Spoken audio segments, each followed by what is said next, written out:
السلام عليكم ورحمة الله وبركاته ودي تكبراتشونا يتودداتشو የቻናላችን ቤተሰቦች እንዲሁም ተከታታዮች በያላችሁበት የዓለም ዳርቻ ሰላማችሁ በዝት ተረፍረፍ ይበልልኝ።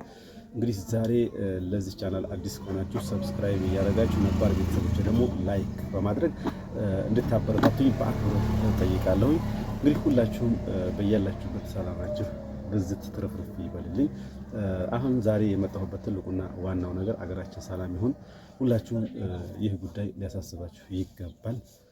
አገራችን ሰላም ካልሆነ እንደፈለግን ወጥተን እንደፈለግን ሰርተን ካልበላን ከባድ ነው የሚሆነው እና ሌላው ነገር ዋናው የመጣሁበት ትልቁ ዓላማ እንደው የወደቀን እንጨት ወይም ደግሞ የሆነ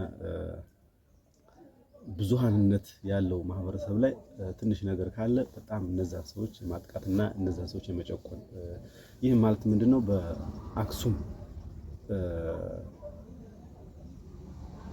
ሀገር በባለፈው እንደዚህ ውዝግብ ተነስቶ ኒቃብ አይለበስም፣ ኒቃብ ትምህርት ቤት ለብሶ መግባት ክልክል ነው ምናምን የሚል ብዙ ነገር ዝባዝንኪ የሆነ ነገር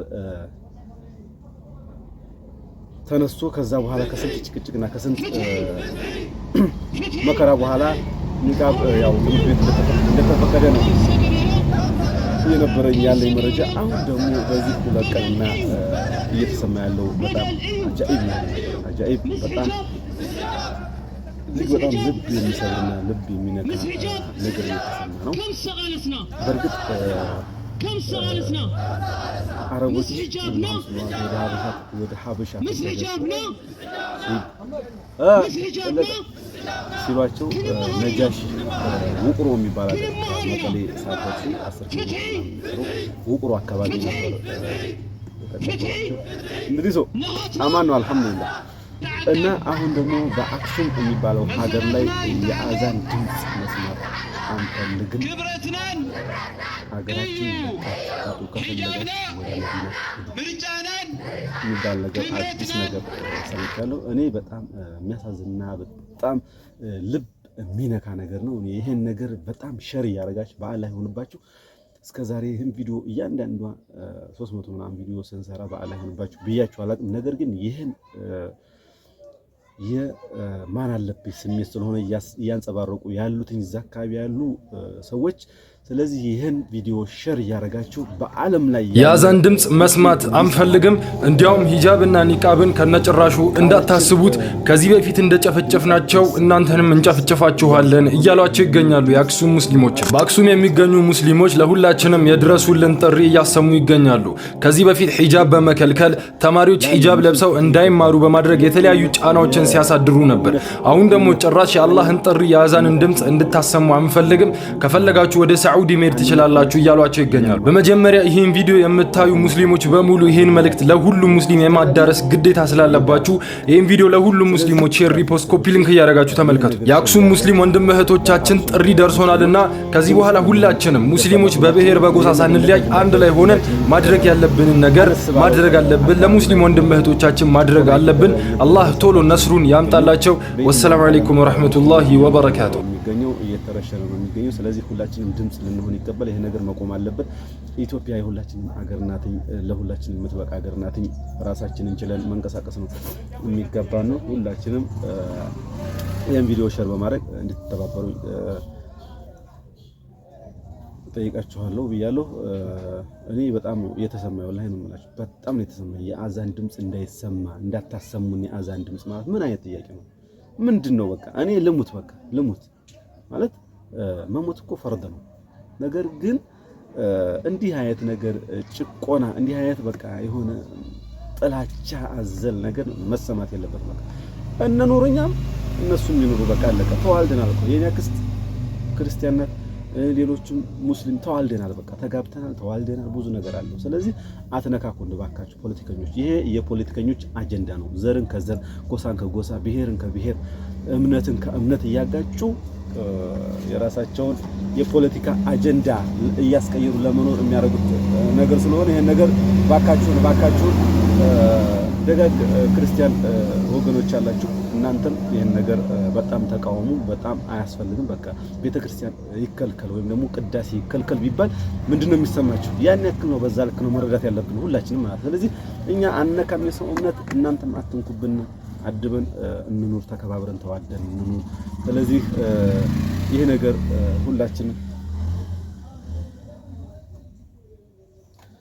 ይህ ነገር እንደ ቀላል የሚታይ አይደለም። ሁላችንም ሼር እያደረግን በጣም አካውንቴ ስለተመታና አካውንቴ ዋርኒንግ ስለተሰጠው እይታው ላይኖር ይችላል። ነገር ግን እናንተ ሼር እያደረጋችሁ ደጋግ ወንድሞችና እህቶች ሼር እያደረጋችሁ ይህን ቪዲዮ እንድታስተላልፉ ለሁሉም ቀና አሳቢ ሰዎች ማለት ነው።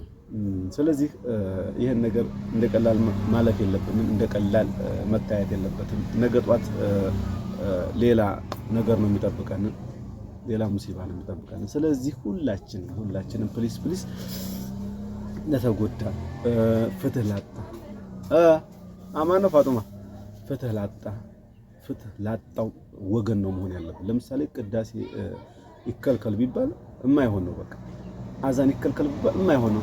ለምን የማይሆን ነገር አጀንዳ እንጨምራለን? ለምን የአክሱም ማህበረሰብ ለምን የአክሱም ሙስሊሞች ለምን ይሰቃያሉ? በቃ አይሰቃዩ። እምነታቸው እንደፈለጉ ያራምዱ። ነፃነታቸውን አትንፈጓቸው። በቃ ነፃነት ስጧቸው። ይህን ነገር ለአክሱም ሙስሊሞች የድረሱልኝ ጥሪ ነው። እነሱ የሰሩ ቪዲዮ የድረሱልኝ ጥሪ ስለሆነ እናንተም ልደርሱላቸውና ድምጽ ልትሆኑ ይገባል። ሁላችንም ለተበደለ ሰው መቆም አለብን። በዳይን መደገፍ የለብንም። ተበዳይን ነው መደገፍ ያለብን። ስለዚህ ሁላችንም ከተበዳይ ጎን በመቆም ይህን ነገር ለምን እንደተነሳ ራሳቸው ፈልፍለው ማወቅ አለባቸው። ለምን እንደዚህ እንዳሉ እስከ መጨረሻው ለህግ ቀርበው እንደዚህ ያሉ አካል ፍትህ ሊኖራቸው ይገባል። ፍርድ ሊሰጣቸው ይገባል። አዛን አይቻልም። አዛን አንሰማም። አዛን ማረጋቸው ሀገራችን ለቃቸው። የማን ነው ሀገር እንዴ? የማንም አይደለም። እኔ ኢትዮጵያዊ ነኝ። በቃ አለቀ። ሄጄ ሌላ ቦታ ልሰፍር አልችልም። ስለዚህ ኢትዮጵያን እንደ ኢትዮጵያዊነታችን እንኑርባት። ገሌ መሪ እያላችሁ አትሽለጥለጡ። በቃ አለቀ። ስለዚህ ይሄ በጣም አስነዋሪ ነገር ነው እና ክቡራን ቤተሰቦች ሁላችሁም ክርስቲያኖችም በእምነታቸው ጸልዩ፣ እኛም ሙስሊሞች ደግሞ በእምነታችን ዱዓ ማድረግ ነው የሚጠበቅብን። እንዲህ አይነት ነገር ጂንጃንካ የወለደ የሆነ ነገር ባንመለከት ወይም ደግሞ ባናናፍስ የተሻለ ነው የሚሆነው። በጣም ከባድ ነው። ሁላችንም ተዋደን ተዋልደን የኖርን ሰዎች ነን። አሁን በዚህ በጂንጃንካ ነገር ራሳችንን እንትን ማለት የለብንም። እንዲህ የሚያስነሱትና ወሬ የሚያናፍሱት ሰዎች ይህን አጀንዳ የሚያስነሱት ሌላ አጀንዳ ወይም ደግሞ ሌላ እርስ በርስ ጦርነት ለማድረግ አስበው ነው። ያ ደግሞ አይሳካላቸውም መቼም ይሁን። ኢትዮጵያ ላይ እርስ በርስ የብሔር ወይም ደግሞ የእምነት ጦርነት ጭራሽ አይሆንም ማለት። ስለዚህ ክቡራን ቤተሰቦች ሁላችሁም ዱዓ አድርጉ፣ እንዲህ አይነት ነገር እንዳይገጥመን፣ እንዲህ አይነት እርስ በርስ የሚያራርቅና እርስ በርስ የሆነ ጥላቻ ያዘለ ነገር እንዳይኖር ሁላችንም ዱዓ ልታደርጉ ይገባችኋል። በጣም ነው ያዘንኩትኝ። በጣም ነው የሚያሳዝነው። በሌላ በኩል ሌላ አጀንዳ አለ። ሀጂ ሙፍቲ ህይወታቸው አልፏል። እንግዲህ ጀነተል ፊርደውስ ይወፍቃቸው። እንግዲህ ትልቅ አባት አተናል። አላህ የጀነት ያርጋቸው።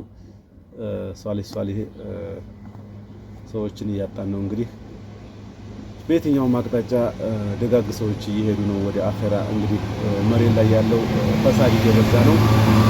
ፈሳድ ደግሞ በጣም እጅግ በጣም ከባድ ነው የሚሆነው። ሁላችንም ይሄን ፈሳድ የሆነ ጊዜ ይሄን ፈሳድ የሚያመጣ ትውልድ አላህ እንዲለውጠውና ወደ መልካም ነገር እንዲያሳስበው ሁላችን የራሳችንን ዱዓ ማድረግ አለብን። በዛሬ የነበረን ፕሮግራም በዚህ የተጠናቀቀ። በቀጣይ ፕሮግራም እስከምንገናኝ የአላህ ዝነትና ረህመት አይለያችሁ። ሰላም አለይኩም ወራህመቱላሂ ወበረካቱ።